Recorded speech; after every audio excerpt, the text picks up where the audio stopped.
नाजरीन आदाब, जहांबीन का आज का ताज़ा शुमारा लेकर मैं फैयाज़ अहमद फैयाज़ आपकी खिदमत में हाजिर।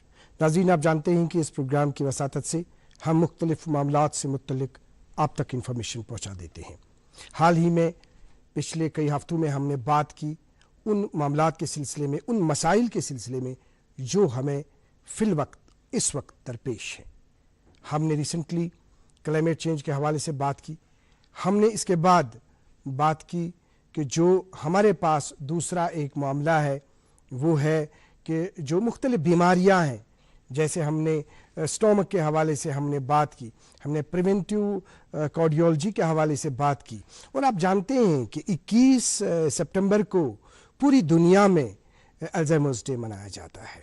अल्जाइमर्स डे क्या है, अवेयरनेस इसके लिए ज़रूरी क्यों है, डिमेंशिया का क्या ताल्लुक़ है आपस में, और इसमें अर्ली साइंस क्या है, सिम्टम्स क्या है, और पर्टिकुलरली इस पे तो कोई बात नहीं करते हैं, सिर्फ ये कहा जाता है कि साइंस क्या है, सिम्टम्स क्या है, लेकिन जो चैलेंजेस है जो फेस करते हैं, जो केयर टेकर्स है, केयर गिवर्स हैं, जो इसमें इलाज फराहम करते हैं, जो बैकबोन है हमारे इस हेल्थ डिपार्टमेंट का, हमें चाहिए कि हम सबसे पहले जिस तरह से हम कहते हैं कि अपने वालिदैन की इज़्ज़त हमें करनी चाहिए, और साथ में हम कहते हैं कि अपने असातिज़ा की इज़्ज़त करनी चाहिए, लेकिन आज के प्रोग्राम में एक और पैगाम हम आगाज़ में देना चाहेंगे कि जो हमारी सेहत की देखभाल कर रहे हैं, जो हमारी सेहत की देखरेख कर रहे हैं, जो हमें इलाज फराहम कर रहे हैं, वो डॉक्टर साहिबान हैं। हमें डॉक्टर साहिबान का सम्मान करना चाहिए, उनको इज़्ज़त देनी चाहिए। आज के प्रोग्राम में हम बात करना चाहेंगे वर्ल्ड अल्जाइमर्स डे के हवाले से, जो हर साल 21 सितंबर को मनाया जाता है। और आज भी पूरी दुनिया के साथ साथ हमारे मुल्क और जम्मू कश्मीर में भी वर्ल्ड अल्जाइमर्स डे के हवाले से तकरीबात हुई। यहाँ अगर हम बात करना चाहेंगे, थोड़ा सा प्रोफाइल आपको देंगे, बहुत सारे हॉस्पिटल्स हैं यहाँ पे।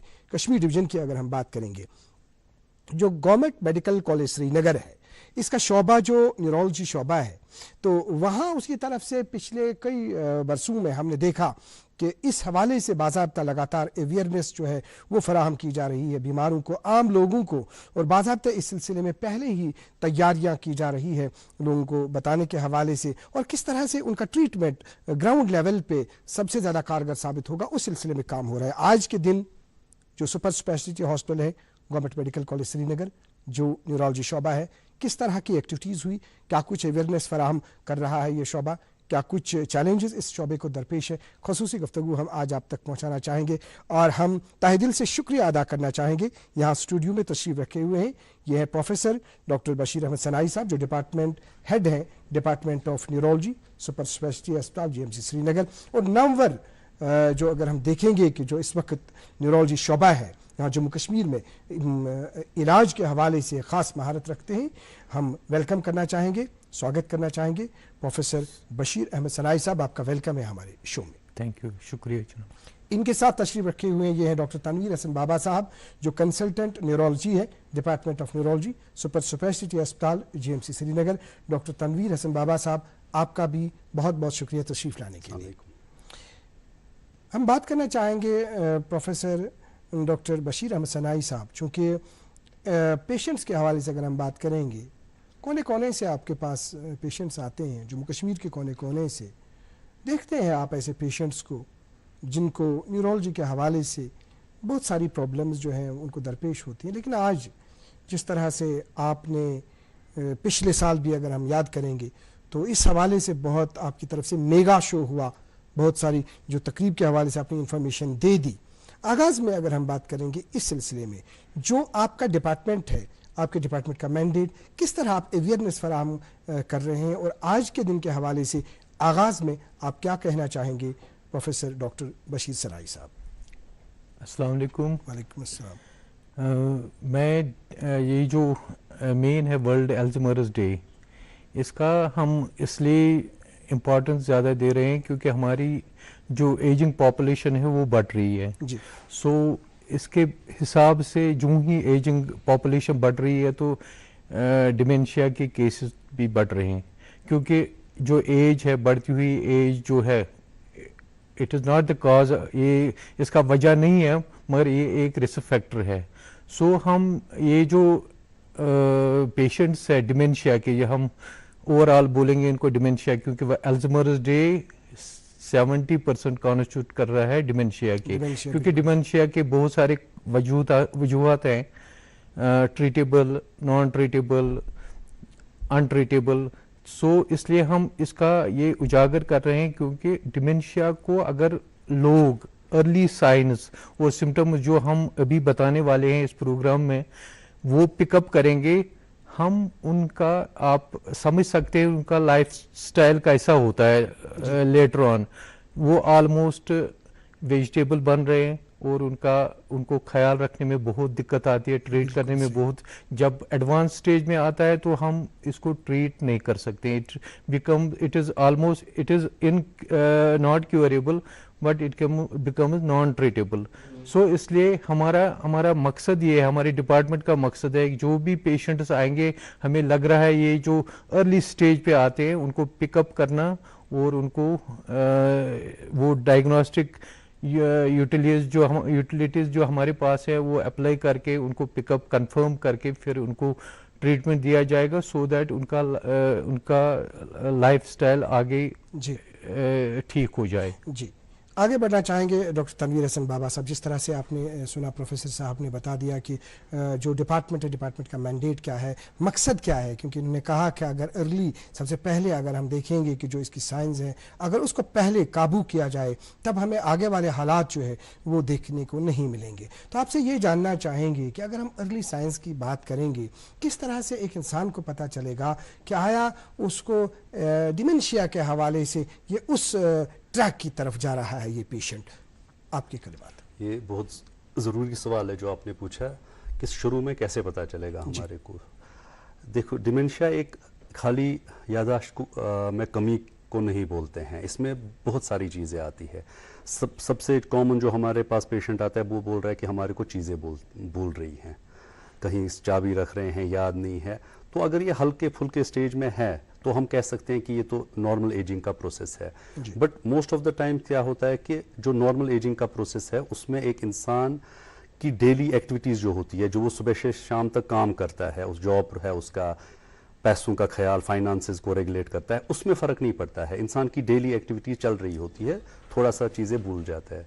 तो डिमेंशिया में क्या होता है कि वो जो भूलने की हद है वो ज़्यादा हो जाती है। जैसे आम इंसान को चाबी भूल सकती है, लेकिन एक आम इंसान चाबी को फ्रिज में नहीं रखेगा, मोबाइल को बाथरूम, मतलब मोबाइल को गलत जगह पे नहीं रखेगा। वो जो ग्रॉस चीज़ें होती है वो एक अलामत होती है कि पेशेंट डिमेंशिया की तरफ जा रहा है। दूसरा चीज़ है कि यादाश्त के बगैर इंसान की जजमेंट, जो इंसान की सोचने की कुव्वत है कि अगर आग लगेगी क्या करेगा, अगर सड़क क्रॉस कर रहा है क्या करेगा, उसमें फ़र्क आ जाती है, जजमेंट ठीक नहीं होती है। फिर इंसान की सोशल एक्टिविटीज़ में फ़र्क पड़ता है, जैसे वो अलग थलग रहना शुरू करता है, जो उसकी नॉर्मल रूटीन एक्टिविटीज़ होती है उसमें फ़र्क पड़ता है। आदमी नमाज पढ़ने मस्जिद में जाता है, अचानक से वो छोड़ देता है मस्जिद जाना, गलत टाइम पे गलत नमाज पढ़ता है, याद नहीं रहता है वज़ू किया है नहीं किया है। ये हम अपने कॉन्टेक्स्ट में, अपनी सोसाइटी में बोल रहे हैं, तो उसमें फ़र्क पड़ेगा।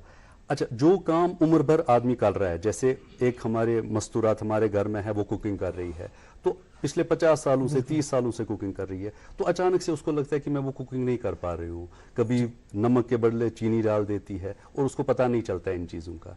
अब एक आदमी है, वो पूरी लाइफ ड्राइविंग कर रहा है, 20 सालों से गाड़ी चला रहा है, अचानक उसको महसूस हो रहा है वो सड़कें भूल रहा है, वो कहीं जाना होता है कहीं तो दूसरे साइड में चला जाता है। ये वो चीज़ें हैं जिसको हम नॉर्मल एजिंग नहीं कह सकते। इनफैक्ट जो हमेशा कंफ्यूजन रहता है कि मैं ये क्या नॉर्मल है एज के हिसाब से, तो उसमें मेन चीज़ जो है जो डिफ्रेंशिएट करेगी वो है कि एक नॉर्मल एजिंग प्रोसेस में एक्टिविटीज़ ऑफ डेली लिविंग, जिसको हम कहते हैं कि सुबह से शाम तक जो हम काम करते हैं वो ग्रॉसली इम्पेयर नहीं होगा, जबकि एक डिमेंशिया पेशेंट में वो इम्पेयर हो जाता है। उसको फाइनेंसेस लॉस हो जाते हैं, उसको याद ही नहीं रहता है पैसे कहाँ खर्च किए हैं, जो कि एक इम्पॉर्टेंट चीज़ें हैं लाइफ में। तो ये सब चीज़ें हमें डिफ्रेंशिएट करती है कि ये क्या डिमेंशिया है कि एक नॉर्मल एजिंग प्रोसेस है। अगर इनमें से हमें कोई भी चीज़ लगे तो ये बहुत ज़रूरी है कि हम जल्द से जल्द एक न्यूरोलॉजिस्ट का रुजू करें, क्योंकि पहला एम जो होता है कि क्या ये रिवर्सिबल है या ये इरिवर्सिबल चीज़ है, क्या ये ठीक होने वाली है कि ये डिजेनरेटिव डिमेंशिया है। क्योंकि बहुत डिमेंशिया के वजूहात होते हैं जो हम चाहते हैं कि पेशेंट को हो, लाइक सोडियम कम होता है बॉडी में, थायराइड कम होता है, जो चेंज हो सकता है दवाई की वजह से होता है, जो रिवर्सिबल होता है, या तो ब्रेन में कभी पानी ज्यादा बनता है, वो रिवर्सिबल कॉज होता है डिमेंशिया का, या विटामिन की कमी होती है, वो डिमेंशिया का रिवर्सिबल कॉज होता है। वो उसके लिए हमारे को खुद पेशेंट को नहीं पता चल सकता है, जिस तरह से डॉक्टर अभी का रुजू आपने करना जरूरी है। जी प्रोफेसर साहब, आपने सुना अभी जो साइंस की हम बात कर रहे हैं, तो आपको ये तो नहीं लगता है कि साइंस में कुछ और है, या उसमें अगर आप कुछ ऐड करना चाहेंगे? या दूसरी बात, एक होता है ये चीज कि किसी को स्ट्रेस होता है कभी किसी काम का, काम के दबाव की वजह से वो भूल जाता है।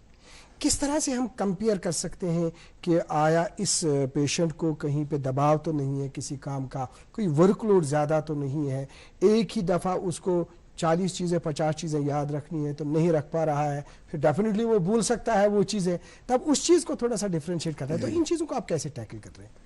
फैज साहब, पहले मैं ये बताऊंगा, ये तो बहुत ही अच्छा साइंटिफिक क्वेश्चन है जी, बहुत अच्छा साइंटिफिक क्वेश्चन है, क्योंकि इसमें यूजुअली जो स्ट्रेस या आप डिप्रेशन, कोई साइकेट्रिक डिजीज की वजह से लोग भूल जाते हैं, कोई पेशेंट भूल जाता है, और आप कैसे इसको डिफ्रेंशिएट करोगे कि कोई पेशेंट जिसको ऑर्गेनिक डिमेंशिया है। तो इसमें हम डिफरेंट डायग्नोस्टिक मोडेलिटीज यूज करते हैं, जैसे simple mini mental status evaluation. उसमें ये जो स्ट्रेस और डिप्रेशन की वजह से आते हैं वो दे फेयर वेल, और अगर जो डिमेंशिया वाला होगा उसका तो डेफिनेटली इम्पेयर्ड होगा। ये सिंपल टेस्ट है, ये दुनिया भर में यूटिलाइज किया जाता है इन पेशेंट्स को डिफरेंशिएट करने में। और आपका मतलब ये है, ये पूछने का मकसद ये है कि जो स्ट्रेस इज अ ट्रिगर, ये ट्रिगर करता है डिमेंशिया को, मगर it is not the cause, basic cause. It does not cause the basic जो पैथोफिजियोलॉजी है डिमेंशिया की, वो कॉज नहीं कर रहा है, बट ये ट्रिगर कर रहा है। स्ट्रेस डिस्ट्रेसिंग एक इम्पॉर्टेंट ट्रीटमेंट स्ट्रेटजी है डिमेंशिया की, मगर जो स्यूडो डिमेंशिया जिसको हम बोलते हैं, स्ट्रेस, डिप्रेशन और अदर साइकेट्रिक प्रॉब्लम्स की वजह से है, वो हम आसानी से क्लिनिकली हम डिफरेंशिएट, और हमारे पास कोई बैटरी जो मैंने आपको बताया अभी, मिनी मेंटल स्टेटस एग्जामिनेशन, उसकी वजह से हम थोड़ा डायग्नोसिस पे मैं चाहूंगा कि आप थोड़ा तफसीलन बता दें कि डायग्नोसिस जो इसका हो रहा है किस तरह से? डायग्नोसिस बहुत इंपॉर्टेंट है। डायग्नोसिस, अगर आप 100% डायग्नोसिस आप चाहते हो डिमेंशिया की, वो ऑटोप्सी से हो सकता है जी, मगर प्राइमरी केयर फिजिशियन जो स्पेशली न्यूरोलॉजिस्ट होता है, न्यूरोलॉजिस्ट उसको क्लिनिकल सेटिंग में अच्छी तरीके से डायग्नोज कर सकता है क्लिनिकल साइंस एंड सिम्टम्स से। और हमारे पास डायग्नोस्टिक टूल्स है, जस्ट लाइक MRI है, पेट है, स्पेक्ट है, हमारे पास नए डायग्नोस्टिक ये टेक्नोलॉजीज है, artificial intelligence, machine learning tools, smartphones, variable devices जैसे स्मार्ट वॉचेस, हम उनकी वजह से जैसे उसकी फिजिकल एक्टिविटी और स्लीप को पिकअप करके जो डिस्टर्बेंसेस इन दो चीज़ों में, फिजिकल एक्टिविटी और स्लीप में आता है, वो अर्ली पिकअप करते हैं हम अर्ली स्टेज पे। जैसे मिनिमल कॉग्निटिव इम्पेयरमेंट जो अर्ली स्टेज है अल्जाइमर डिजीज का, और अर्ली स्टेज जो सेट इन होगा वो पिकअप करेंगे, हम उसको ट्रीट करेंगे, हम उसको ट्रीटमेंट देंगे, और उसका ये जो है क्वालिटी ऑफ लाइफ इम्प्रूव हो जाएगी। बात करना चाहेंगे, जैसे आपने स्लीप के हवाले से बात की, मुझे ज़िम्नन याद आ गया, क्या स्लीप एपनिया का कोई रोल है कि अगर न्यूरोलॉजी की ओवरऑल हम बात करें, नॉट नेसेसरली कि सिर्फ हम बात करेंगे डिमेंशिया की, ओवरऑल क्या स्लीप एपनिया से कुछ न्यूरोलॉजी पे कुछ असर पड़ता है? स्लीप एपनिया की वजह से ये देखा गया कि स्लीप जो ऑब्स्ट्रक्टिव स्लीप एपनिया या स्लीप एपनिया, उसकी वजह से बहुत सारे diseases just like neurological disease, cardiovascular diseases, बहुत सारे हाइपरटेंशन, डायबिटीज, ओबेसिटी, ये it is a risk factor, ये रिस्क फैक्टर उनके लिए है। स्लीप का अगर direct obstructive sleep apnoea basically it is a slip disorder. Sleep disorder जो है ये देखा गया कि स्लीप, ये प्रूव किया गया कि स्लीप की वजह से अल्जाइमर डिजीज प्रेसिपिटेट हो बढ़ सकता है, इट कैन प्रोग्रेस। स्लीप बहुत इंपॉर्टेंट है। स्लीप की वजह से अगर स्लीप अच्छी की जाए, स्लीप की वजह से एक ये जो बेसिक पैथोफिजियोलॉजी है डिमेंशिया की वो कम हो जाती है। जी। जैसे एमाइलॉइड प्लाक्स और टैंगल्स जो इंट्रासेलुलर होते हैं वो कम हो जाते हैं। न्यूरोजेनेसिस, अगर न्यूरॉन्स कम हो गए वो जी। नए बन जाते जी। हैं, और न्यूरॉनल प्लास्टिक जो ऑलरेडी न्यूरॉन्स है वो ज़्यादा काम करते हैं अगर अच्छी स्लीप की जाए। बहुत खूब तरीके से आपने प्रोफेसर सनाई साहब ये समझाया। नाज़रीन मोहतरम, यहाँ पर आपको एक बात कहना चाहेंगे, क्योंकि हर डिजीज़ के हवाले से आप जानते हैं, लेकिन एक ख़ास बात आज के प्रोग्राम के हवाले से हम आपको बताना चाहेंगे कि स्लीप एपनिया का थोड़ा सा हम आपको तासुर देना चाहेंगे, थोड़ा सा अवेयरनेस देना चाहेंगे, क्योंकि हम आगे उस पर बात भी करेंगे, बिल्कुल तफसीलन हम एक प्रोग्राम भी करेंगे, उस पर बात करेंगे। लेकिन ये ज़रूर कहेंगे कि स्लीप एपनिया जो डिजीज़ है, जो बीमारी है, इसकी तरफ कुछ ज़्यादा तवज्जो नहीं दी जाती है, नहीं देखा जाता है। लेकिन जैसे कहा गया है कि एक इंसान के लिए नींद लाजमी है। कितने घंटे हैं, इसका ये मतलब नहीं है कि नींद 8 घंटे किसी ने की या 7 घंटे किसी ने की, वो एक टाइम सो गया फिर उसके बाद जाग गया और 7 घंटे उसकी नींद हो गई, नो।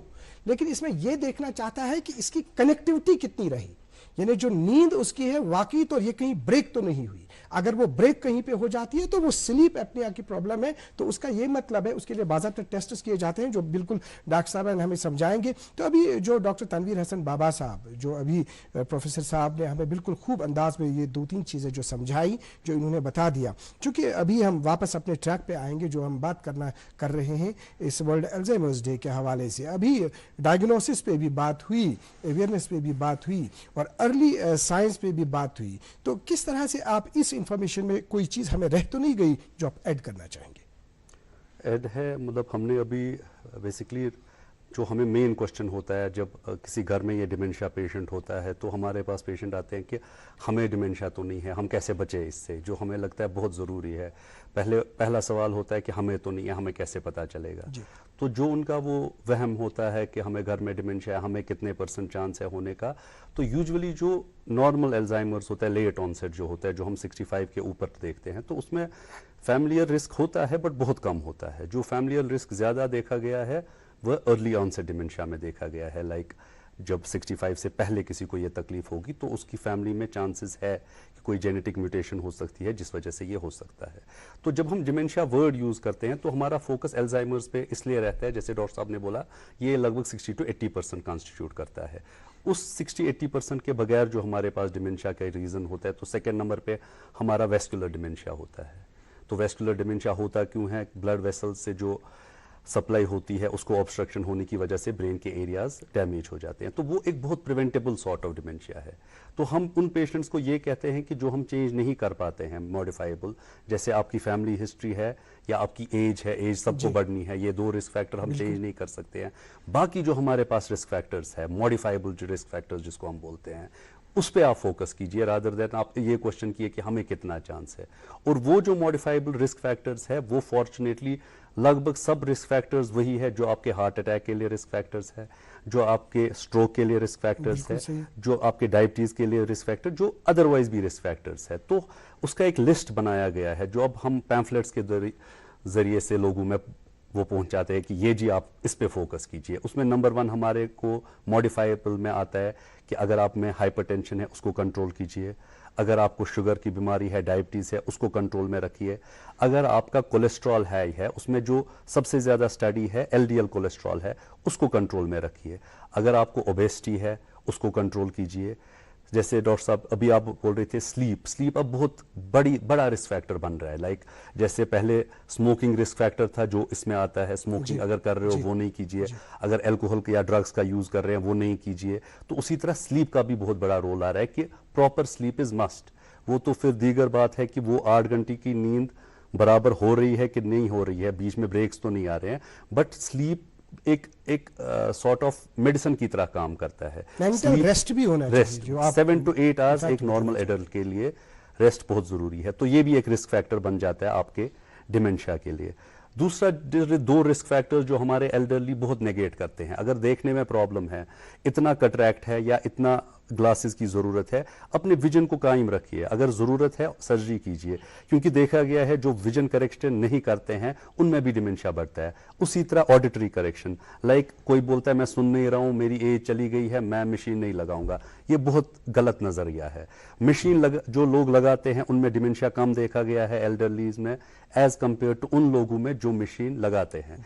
तो अपनी सेहत, फिर आ गया आपका दूसरा रिस्क फैक्टर, जो एक जगह बैठते हैं। कम से कम 45 मिनट्स ब्रिस्क वॉक कीजिए दिन में, हफ्ते में 5 दिन कम से कम, तो उससे भी आपका डिमेंशिया का रिस्क कम हो जाएगा। फिर आपका डाइट आ गया, ग्रीन लीफी वेजिटेबल्स, वो फिर एक बार मैं कहना चाहता हूँ, ये वो रिस्क फैक्टर्स है जो आपके हार्ट अटैक के भी है, स्ट्रोक के भी है। ग्रीन लीफी वेजिटेबल्स जैसे मेडिटेरेनियन डाइट, डैश डाइट, वो बहुत से डाइट सब प्रमोट करते हैं, वो भी हम अपने पैम्फलेट्स के जरिए बोल रहे हैं। तो ये मैं फोकस करना चाहता था कि रादर देन उन चीज़ों पे आप परेशान हो जिसमें हमारा कंट्रोल नहीं है, क्योंकि लेटेस्ट स्टडीज नहीं है, इन पे कंट्रोल है। और ये आपके डिमेंशिया में देखा गया है डेवलप्ड कंट्रीज में 45% या तो ये आपको डिमेंशिया से बचाएंगे या आपके डिमेंशिया को लेट करेंगे। जैसे किसी इंसान को डिमेंशिया 70 पे होगा, अगर वो ये चीजें कर रहा है उसको 80-85 पे होगा, तो ऑब्वियसली वो अपनी लाइफ बेटर तरीके से गुजार सकते हैं। जी प्रोफेसर साहब, आपकी और हम बढ़ना चाहेंगे एक खास सवाल का जवाब आपसे आज के इस मौके पर, क्योंकि ये चीज़ देखा गया है कि जैसे हमने बात की कुछ साइलेंट डिजीजेस होती है, जैसे हम कहेंगे, जैसे सीए की हम बात करेंगे, हमने रिसेंटली बात की कि जो मतलब इसोफेगस का जो सीए होता है, या उसके बगैर अगर हम स्टोमक की बात करेंगे तो स्टोमक के हवाले से देखा गया है कि यहाँ पे ज़्यादातर जो है लेट डायग्नोसिस भी होता है उस सिलसिले में, क्योंकि एंडोस्कोपी के हवाले से लोगों में थोड़ा थ्रेड भी है, वहम भी है, वो आगे सामने नहीं आ जाते हैं। बाहर की कंट्रीज़ में अगर हम कहीं देखेंगे तो 35 की एज पे मैंडेटरी है उनको इस तरह का टेस्ट वगैरह करना, ताकि अर्ली डिटेक्शन की हम बात करना चाहेंगे। अब अगर हम न्यूरोलॉजिकल डिसऑर्डर की बात करेंगे, क्योंकि जो हमारा नर्वस सिस्टम है अगर ये सही ढंग में है, जैसे अभी डॉक्टर साहब ने बात की स्ट्रोक की, सडन डेथ्स यहाँ पे स्ट्रोक की वजह से हो जाती है, सडन डेथ्स यहाँ पे कार्डिक अरेस्ट की वजह से हो जाती है, तो उसका बड़ा रास्त ताल्लुक जो है वो न्यूरोलॉजी से। क्या हम डिटेक्शन के लिए कोई एज तो नहीं है, कोई स्पेसिफिक चीज़ तो नहीं है कि हमें एक इंसान को किसी एज पे 30, 35, 40 अपना नॉर्मल भी अगर वो है फिर भी इसको न्यूरोलॉजिकल चेकअप करना चाहिए? आपका रिस्पॉन्स? ये अच्छा सवाल है। इसमें ये आम हर किसी को पता है, अक्सर अब हमारी कम्युनिटी में इतनी अवेयरनेस हुई है कि हर कोई जानता है कि अगर कोई भी थोड़ा भी सिम्टम शुरू हुआ उसके लिए हमारे पास इतने डायग्नोस्टिक और इतने अच्छे सुपर स्पेशलिस्ट अवेलेबल है, वो उनको अवेयर करते हैं, उनको इन्वेस्टिगेट करते हैं और ट्रीट करते हैं। हमारे पास जो न्यूरोलॉजी की कॉन्टेक्स्ट में डिजीज़ है, फॉर एग्जांपल पहले देखा जाता था कि बोला जाता था कि या बुक्स में भी लिखा था कि अगर कोई ये डिजीज़ है ये 25 के बाद या 50 के बाद 60 के बाद, अभी कोई बाउंड्री नहीं है जी। आप देख सकते हो 10 साल के बच्चे में भी carotid artery disease, corneal artery disease शुरू हो जाती है। अगर उसी लेवल पे ऐसे जिसको इन चीज़ों के लिए अवेयरनेस जरूरी है, हर कोई हम अपनी तरफ से कोशिश कर रहे हैं कि अवेयरनेस, जैसे हमने अभी एक ब्रॉडर पर्सपेक्टिव में, न्यूरोलॉजिकल के ब्रॉडर पर्सपेक्टिव में दमाल हाजीपुरा में एक आउटरीच कैंप किया है। उसका मकसद भी था यही कि अवेयरनेस अमंग मैसेस। ट्रीटमेंट तो मिलेगा, दवाई मिलेगी उनको कहीं से भी 50, 60, 100 किलोमीटर निकाल के दवाई मिलेगी, मगर सबसे इम्पोर्टेंट है अवेयरनेस किस टाइम पे आपको प्रॉपर इवैल्यूएशन करानी है, जो क्योंकि सो मेनी डिजीज जो वो आहिस्ता स्टार्ट हो जाते हैं gradually, and these neurodegenerative disease including dementia ये आहिस्ता आहिस्ता बढ़ जाते हैं।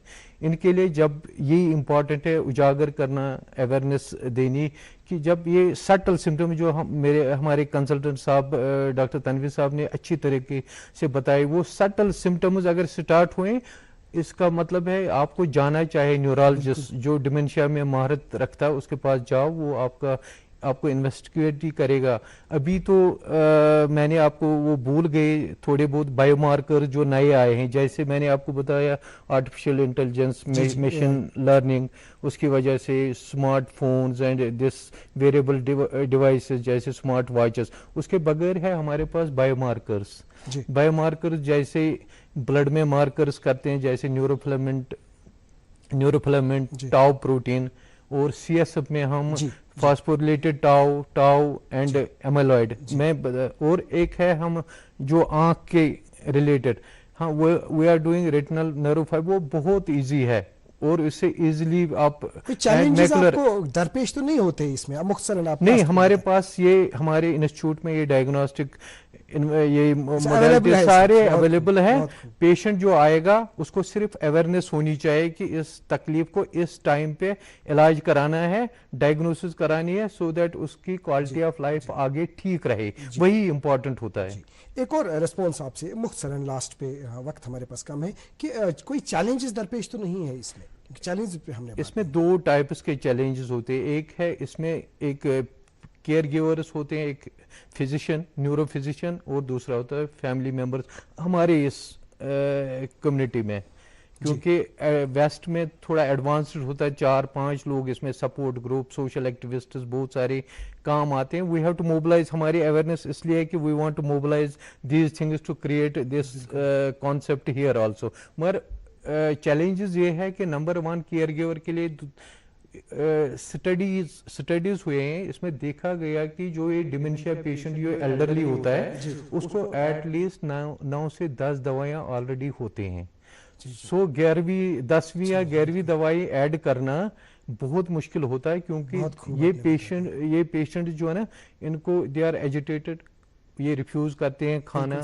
इनको अगर अपने केयर गिवर जो फैमिली मेंबर दवाइयां देते हैं वो बोलते हैं उनको अक्सर ये जहर है, और उनको खाने में प्रॉब्लम है, उनको न्यूट्रिशनल प्रॉब्लम्स होते हैं, वो रात को वो एजिटेटेड होते हैं। अगर उनको आपने देखा सुना होगा कि जो ये इनके केयर गिवर फैमिली मेंबर्स होते हैं, इनको बोलते हैं इनको नींद ही नहीं आती, क्योंकि इनको नींद की प्रॉब्लम होती है। तो किस तरह आपका मैसेज आखिरी होगा लास्ट पे, क्योंकि प्रोग्राम को हम वाइंड अप कर रहे हैं, आज के दिन के हवाले से आपकी तरफ से, आपके डिपार्टमेंट की तरफ से, सुपर स्पेशलिटी हॉस्पिटल जीएमसी, आपके डिपार्टमेंट की तरफ से आखिरी मैसेज?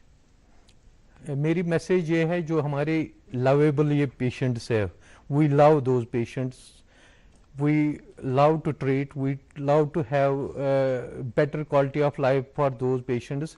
और उनको जो हमने इतना बताया कि जो ही आप अर्ली जी साइंस सिम्टम्स देखोगे जो डॉक्टर तनवीर साहब ने बताए हैं, अगर किसी भी टाइम पे आप ये नोटिस करोगे अपने आप में, सो आप आइए न्यूरोलॉजिस्ट के पास, इन्वेस्टिगेट और ट्रीट कराएं। जी, डॉक्टर तनवीर हसन बाबा साहब, दूरदर्शन न्यूज़ को अपना कीमती वक्त देने के लिए आपका बहुत बहुत शुक्रिया। प्रोफेसर हैं डॉक्टर बशीर अहमद सनाई साहब, चूँकि वाकई तौर आपके दिल में ये जज्बा है कि लोगों तक बात पहुँचे, क्योंकि आपकी ही पेशकश के हिसाब से आज के प्रोग्राम का इनेकाद हमने किया। आपने दूरदर्शन न्यूज़ को अपना कीमती वक्त दे दिया, जहाबीन प्रोग्राम में आपने शिरकत की, और हमारे नाजरीन को आपने खुसूसी तौर अल्जाइमर्स डे के हवाले से ये इंपॉर्टेंट जानकारी दे दी। आपका बहुत बहुत शुक्रिया। Thank you. नाज़रीन मोहतरम, आपका भी बहुत बहुत शुक्रिया। आगे हम बात करना चाहेंगे प्रिवेंटिव न्यूरोलॉजी से मुत्तलिक। आज के प्रोग्राम में इतना ही, अगले शुमारे में आपसे फिर मुलाकात करेंगे। जब तक के लिए अल्लाह हाफ़िज़ व नासिर।